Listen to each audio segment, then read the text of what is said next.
Amerika Serikat melancarkan serangan terbaru terhadap Iran pada hari Sabtu lalu atau sehari setelah dua personel militer Amerika Serikat tewas di Yordania akibat serangan rudal dan drone Iran.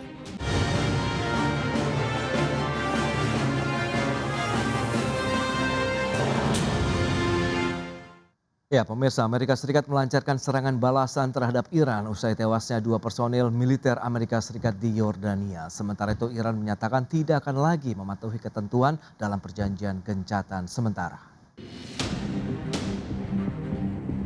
Amerika Serikat melancarkan serangan terbaru terhadap Iran pada hari Sabtu lalu atau sehari setelah dua personel militer Amerika Serikat tewas di Yordania akibat serangan rudal dan drone Iran. Komando Pusat Amerika Serikat atau CENTCOM dalam unggahan di media sosial mengatakan serangan tersebut bertujuan melemahkan kemampuan Iran dalam mengancam pelayaran komersial. Serangan itu juga menargetkan Korps Garda Revolusi Iran yang dituding bertanggung jawab atas serangan terhadap personel militer Amerika Serikat di Yordania. Presiden Amerika Serikat Donald Trump mengklaim saat ini kekuatan militer Iran sudah semakin melemah meski masih memiliki sejumlah rudal serta drone. Trump juga mengatakan saat ini Amerika Serikat memegang kuasa penuh atas Selat Hormuz.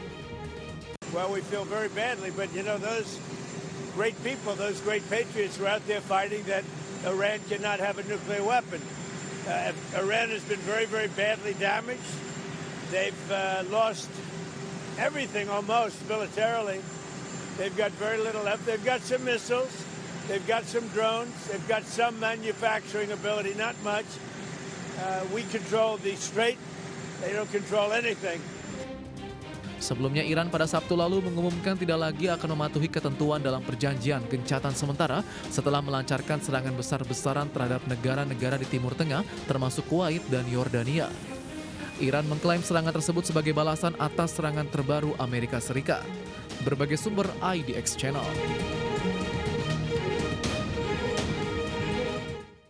Ya, pemirsa, untuk membahas tema kita kali ini, waspadai beban subsidi membengkak saat peran Iran. Amerika Serikat mengganas. Kita sudah tersambung melalui Zoom bersama dengan Bapak Elan Biantoro, Ketua Umum Aspermigas, kemudian ada Ibu Friska Safitri, Ekonom Fakultas Ekonomi dan Bisnis UPN Veteran Jakarta. Langsung saja kita sapa ini. Halo, Pak Elan, apa kabar Pak?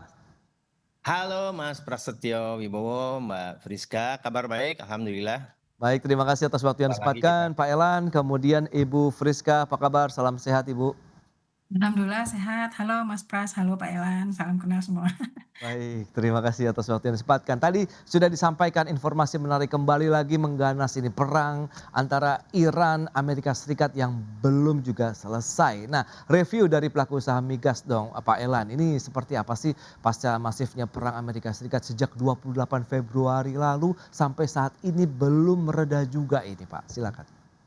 Baik Mas Prasetyo, saya kira ini bukan pengalaman pertama buat kita ya, bahwa dunia migas ini sangat dipengaruhi oleh geopolitik. Yang pertama adalah waktu beberapa tahun yang lalu pada saat Ukraina perang dengan Rusia ya, yang sampai sekarang pun belum selesai. Selanjutnya ya sekarang yang baru kita alami sejak awal Maret ya, awal Februari sampai sekarang, yaitu antara Iran, Amerika dan Israel yang memang ada up and down ya anunya, apa namanya, eskalasi di sana. Ada kemarin sempat ada gencatan senjata, sempat harga minyak turun lagi, kemudian sekarang ternyata mulai memanas lagi dan sekarang naik lagi. Dan memang dunia kita yang kita geluti di dalam bisnis energi fosil ini, energi fosil khususnya mengenai oil and gas, ini sangat-sangat berpengaruh karena apapun Oke. yang namanya oil and gas itu masih mensuplai dominan untuk suplai energi di berbagai negara. Pak, khususnya dengan Indonesia juga yang saat ini sangat tergantung, lebih dari 60% konsumsi kita atau energi kita masih disupport oleh minyak dan gas. Jadi ya memang kita harus hadapi ini dan tentunya kita harus antisipasi terus apa yang harus dilakukan oleh pemerintah dan juga kami pada para pelaku bisnis oil and gas. Demikian Mas Prasetyo. Baik, itu dia, perlu diantisipasi langkah-langkahnya seperti apa, tapi kita akan lihat terlebih dahulu nih dampak lanjutan dari perang ini terhadap asumsi makro dari harga minyak mentah yang sudah ditetapkan dalam APBN $70 Amerika Serikat per barrel begitu di tahun 2026 ini. Ibu Friska, lantas bagaimana proyeksinya? Sementara kita tahu Kementerian Ekonomi juga memproyeksikan ISP ini deviasinya ya rata-rata ke $83 Amerika per barrel. Ini apa realistis gak sih begitu estimasi ini? Silakan. Oke, Saya lihat, kalau misalnya kita lihat dengan jernih ya, harga minyak hari ini itu bukan lagi sekedar harga komoditas menurut saya, tapi itu berubah Oke, jadi harga ketegangan politik yang tadi kita lihat gitu ya. Jadi, karena itu menurut saya asumsi ICP US dollar itu per barel dalam APBN 26 sekarang sudah tidak lagi nyaman. Mungkin asumsi itu tidak salah ketika disusun, oke. tapi jelas mulai kehilangan relevansi, operasional. Sebab asumsi fiskal itu dibuat dalam situasi global yang relatif mungkin terkendali meskipun pada saat kemarin 2026 terjadi gonjang-ganjing juga gitu. Nah, sebab itu asumsi fiskal itu dibuat, untuk global yang, sementara itu yang kita hadapi sekarang adalah eskalasi politik yang langsung menyentuh Selat Hormuz, tadi kita udah dengar juga. Nah, ini kan jalur strategis 20% aliran minyak bumi. Jadi pasar energi hari ini itu bergerak bukan karena supply dan demand, tapi karena risk premium, perang gitu. Nah, dari Oke. sisi fiskal bahayanya bukan semata pada selisih harga minyak, tapi lebih berbahaya adalah kalau asumsi itu terlalu rendah membuat negara itu salah membaca tekanan subsidi. Seperti misalnya juga kompensasi dan ongkos impor energi gitu ya. Ya. Memang sih pemerintah itu sudah menyiapkan sekitar 381, triliun itu ya untuk menjaga harga BBM dan listrik di tahun 26. Tapi sampai 30 April kemarin realisasi subsidi dan kompensasi kita sudah mencapai 153,1 triliun dan itu artinya 34,3% dari total anggaran. Artinya tekanan ini sudah terasa sejak awal tahun, Oke. apalagi ketika fluktuasi ICP bertemu dengan rupiah yang melemah dan konsumsi BBM, LPG serta listrik yang terus naik. Jadi menurut saya pertanyaannya adalah sekarang bukan lagi apakah asumsi itu masih bisa dipertahankan secara administratif, tapi apakah APBN itu masih cukup untuk menyerap defisiasi tanpa mengorbankan kredibilitas fiskal? Mungkin itu Oke, dari saya. tapi menurut Anda sendiri bagaimana dengan tantangan tadi? Ada depresiasi rupiah, kemudian nanti akan dampaknya terhadap ongkos impor energi nasional juga begitu. Meskipun kita tahu sudah melakukan diversifikasi ke negara lain, tapi kan tetap saja ini akan memberikan dampak terhadap harga minyak globalnya begitu, Bu Friska. Oke, iya, kalau saya melihat itu sangat-sangat fluktuatif dan itu Hmm, pemerintah harus sangat hati-hati ya. oke. Begitu eskalasi berlanjut, angka itu bisa sangat cepat berubah dari Hmm, realistis menjadi optimis gitu. Jadi kalau menurut saya yang paling penting dari perspektif ini adalah untuk APBN 2027 sebenarnya bukan lagi masalah ICP dan berhenti apakah di angkanya 70, 80, 85, atau 90. Yang jauh lebih penting itu adalah apakah fiskal kita itu cukup tahan menghadapi volatilitas ekstrim gitu. Nah, kalau oke. APBN itu hanya bertumpu pada satu angka asumsi, setiap shock global itu akan memaksa negara itu bergerak reaktif, bukan strategis. Nah, Hmm, ini yang menurut saya saat APBN 2027 memakai pendekatan yang mungkin lebih baik, lebih dewasa ya. Dalam artian rentang harga, perlu adanya rentang harga dan skenario based budgeting. Jadi pemerintah dan DPR itu tidak hanya bicara satu angka ICP, tapi juga jujur menyampaikan apa konsekuensinya kalau oke. minyak itu bertahan di 90, 100, atau 83 misalnya gitu, Ya. atau bahkan lebih. Nah, disitulah letak kredibilitas fiskal. Karena di era geopolitik yang seperti sekarang, yang dibutuhkan itu bukan asumsi yang rapi gitu ya Mas, tapi Oke. fiskal yang siap menghadapi dunia yang tidak rapi seperti itu. Oke, itu Dan ini dia. dihadapi juga oleh negara-negara lain gitu. Yes. Jadi bagaimana sebenarnya mitigasi yang perlu disiapkan. Jadi tidak memang Iya, harus sesuai dengan mungkin rencana ataupun keinginan dari pemerintah sendiri ya, tapi bagaimana kita bisa menyiasatinya begitu dengan dinamika yang terjadi saat ini di global begitu. Dan kita tahu harga minyak mentah kembali melonjak di atas 80 dolar Amerika per barrel. Kemudian apakah ini juga mencapai titik kritis bagi struktur biaya operasional industri hulu migas di Indonesia? Kita bahas lebih jauh nanti di segmen berikutnya.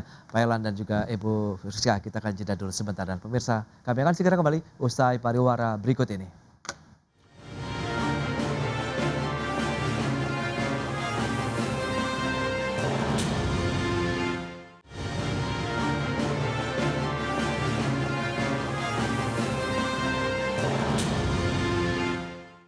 Ya, terima kasih Anda masih bergabung bersama kami dalam Market Review, pemirsa. Dan berikut ini kami akan sampaikan data kembali. Kita akan cermati bagaimana dengan pergerakan harga minyak dunia. Begitu ini kaitannya dengan WTI, kemudian juga dengan Brent seperti yang bisa Anda saksikan di layar televisi Anda. Ini dia pergerakannya dari tanggal 13 Juli sampai dengan 17 Juli 2026 sudah menyentuh 88,1 dolar Amerika Serikat per barrel untuk jenis Brent. Sementara untuk WTI juga masih di atas 80 juga di 81,78 dolar Amerika Serikat per barrel. Sementara tadi asumsi dari pemerintah deviasi hanya menyentuh sekitar 83 dolar Amerika Serikat per barrel. Berikutnya, ini dia bagaimana dengan pergerakan dari defisit APBN terhadap PDB yang perlu kita cermati bersama juga trennya dari tahun 2019 kemudian Covid yang terjadi di tahun 2020 lalu. Ini trennya sebenarnya terus membaik ya sampai dengan tahun 2023 menjadi 1,65% terhadap PDB di tahun 2023. Tapi kecenderungannya sampai dengan tahun 2025 ini kita tertekan kembali dalam artian defisitnya semakin membesar menjadi 2,92% di tahun 2025. Target tahun ini bisa lebih baik lagi diharapkan menjadi 2,85% terhadap PDB. Itu dia beberapa data yang sudah kita sampaikan. Kita lanjutkan kembali perbincangan bersama dengan Bapak Elan Biantoro dan juga Ibu Friska Savitri. Ya, dengan informasi yang tadi juga sudah disampaikan Brent, kemudian WTI juga mengalami kenaikan ini Pak Elan. Lantas bagaimana sih dampaknya terkait dengan industri hulu migas di Indonesia? Mungkinkah biaya operasionalnya kah atau biaya importasinya misalnya begitu Pak Elan? Baik, mungkin seperti yang di forum yang sama Market Review yang sebelumnya ya pada waktu awal-awal perang dengan di awal-awal Maret ya, kami waktu itu di IDX channel ini juga dengan Pak Satya Widya Yuda dari Dewan Energi Nasional. Memang efek ini sangat sangat mempengaruhi pada dunia industri perminyakan di Indonesia ya, dan pengaruhnya itu bervariasi ya, mulai dari pelaku bisnis investasi hulu ya yang sudah berproduksi sampai kepada pelaku pendukung perminyakan sendiri ya. Jadi kalau sebagai pelaku investasi yang sudah berproduksi, ini malah justru kenaikan harga crude ini menjadikan windfall profit buat mereka. Oke. Namun itu tidak berarti menggembirakan buat kita ya, buat kami sebagai pengusaha hulu migas, pengusaha migas semata ya. Yang hulu pun merasa dirugikan kalau dari aspek-aspek pendukung, karena semua proyek-proyek akan mengalami perubahan dari semua perhitungannya. Oke. Dan kita tahu bahwa proyek-proyek migas tidak bisa dikerjakan dalam waktu 1-2 bulan ya. Tapi dikerjakannya dalam kadang-kadang kalau proyek EPC itu bisa 2-3 tahun baru selesai begitu. Oke. Dan ini semua berpengaruh pada perhitungan-perhitungannya. Dan memang sudah dilakukan yang namanya peninjauan kembali berbagai macam biaya-biaya proyek yang sangat berpengaruh terhadap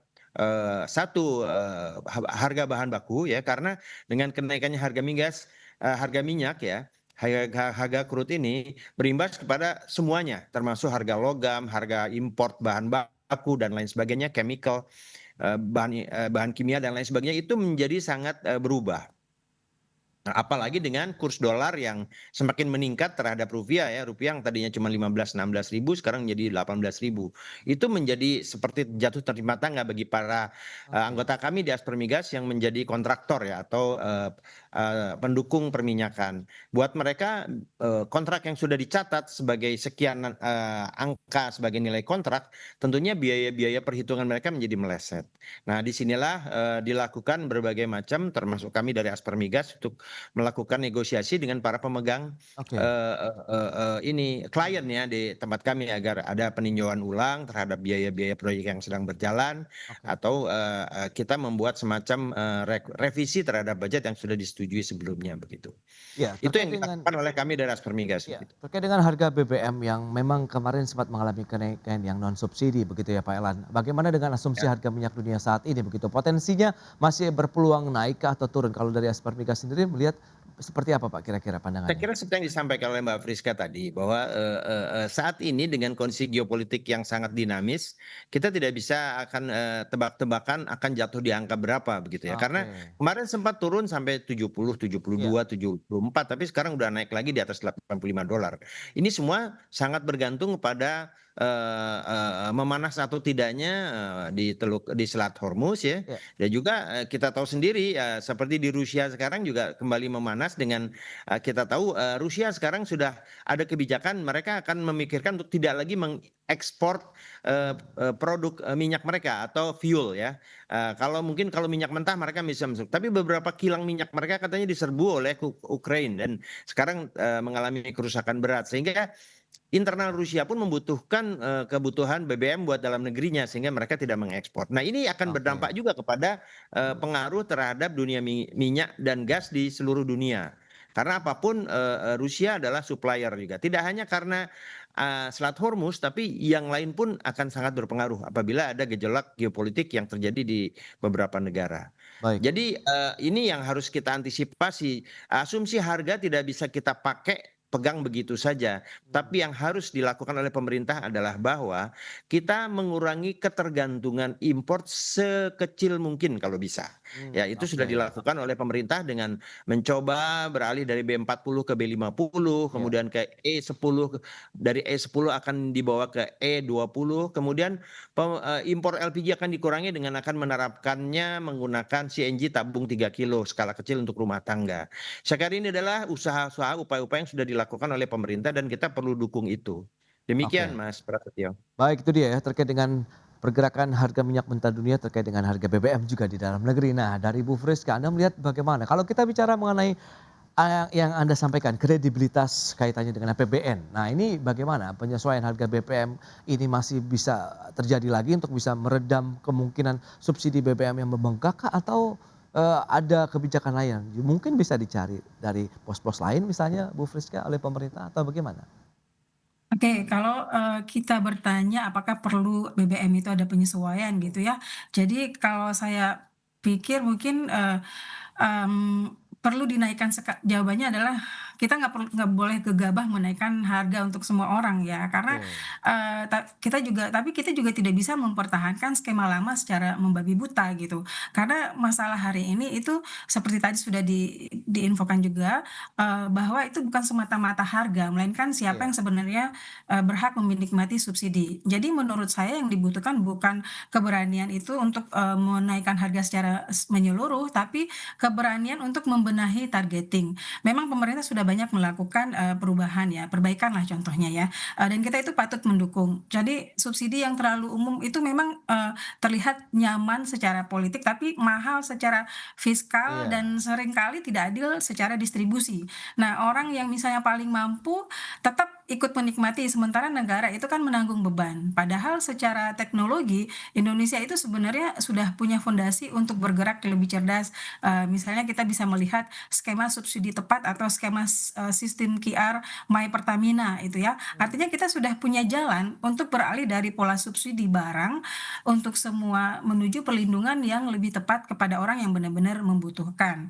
Tapi dari sisi sosial dan politik, menaikkan harga BBM subsidi secara menyeluruh misalnya begitu, itu memang mempunyai risiko yang sangat besar. Efeknya langsung menjalar ke transportasi, harga Iya. pangan, biaya hidup, dan ekspektasi inflasi rumah tangga. Jadi, menurut saya, langkah yang tepat adalah tahan harga bagi kelompok yang memang harus dilindungi, tapi pada saat yang sama, perketat kuota, rapikan, eligibility, dan tutup semua kebocoran, dan siapkan bantuan tunai yang presisi, yang presisi kalau, penyesuaian pada segmen tertentu memang belum bisa dihindari, seperti itu. Jadi ini bukan pilihan hitam atau putih bisa dinaikkan atau enggak gitu, ini soal apakah negara itu cukup berani mengubah pola gitu ya, dari subsidi komoditas menjadi melindungi warga yang tepat.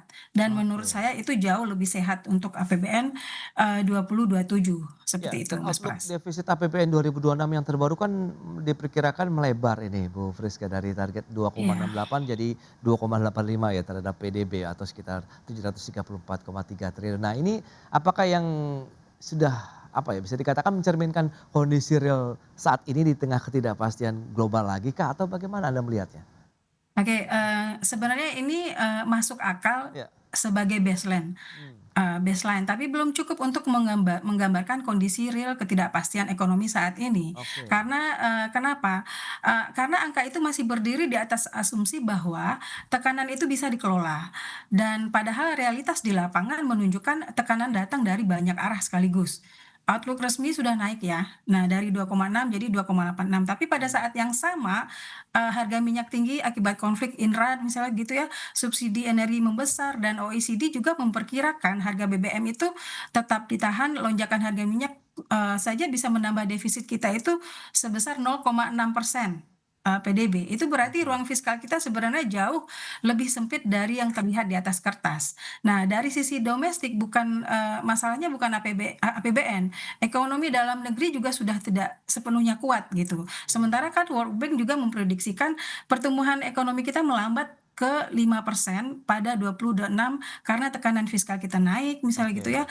Dan sementara Reuters juga mencatat inflasi di Juni ini naik ke 3,34%. Nah, mendekati batas targetnya BI. Iya. Artinya pemerintah menghadapi situasi yang rumit.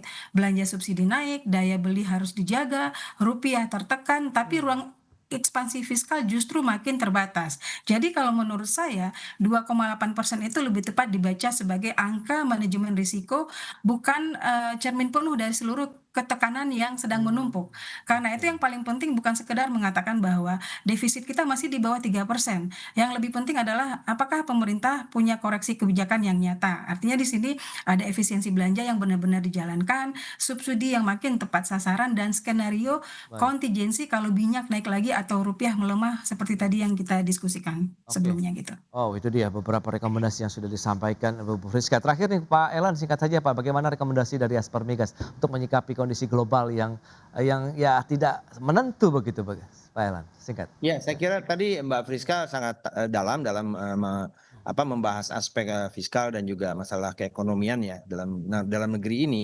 Dan apa yang harus kita lakukan adalah sekarang memang kelemahan yang ada di kita adalah terkait masalah distribusi dan penerapan subsidi tadi. Dan saya sependapat dengan apa yang disampaikan oleh Mbak Friska bahwa selama ini penerapan subsidi itu masih terjadi salah sasaran ya.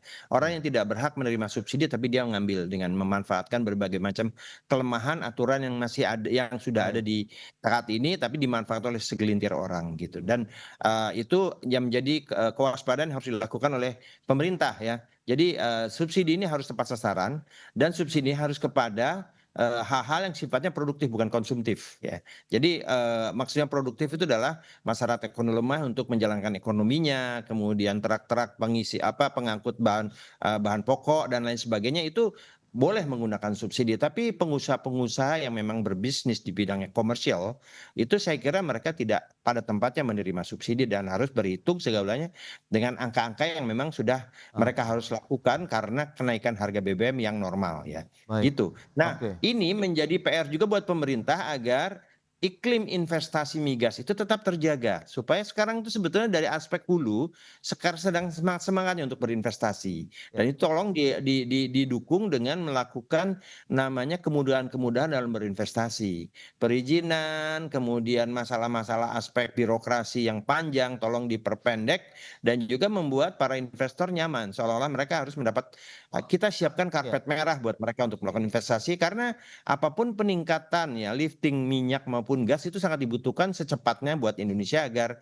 kita tidak bisa lagi sangat tergantung dari impor dan kita memperkecil gap Baik. impor kita dengan produksi kita sendiri. Itu dia. Demikian Mas. Yang penting adalah memang meningkatkan lifting migas kita, minyak bumi, gas bumi begitu sehingga nanti Betul. benar-benar kita bisa mandiri secara energi dan penting lagi pengawasannya bagaimana subsidinya bisa tepat sasaran sehingga semua masyarakat merasakan manfaatnya ya baik yang mampu maupun tidak mampu. Baik Ibu Friska, Pak Elan terima kasih banyak atas informasi, update dan juga insight yang sudah diberikan kepada pemirsa pada hari ini. Selamat melanjutkan aktivitas Anda kembali. Salam sehat. Sampai berjumpa kembali Pak Elan, Ibu Friska. Terima kasih Mas Pras, Pak Terima Elan. kasih. Sampai jumpa kali. Izin Terima kasih Mbak Friska.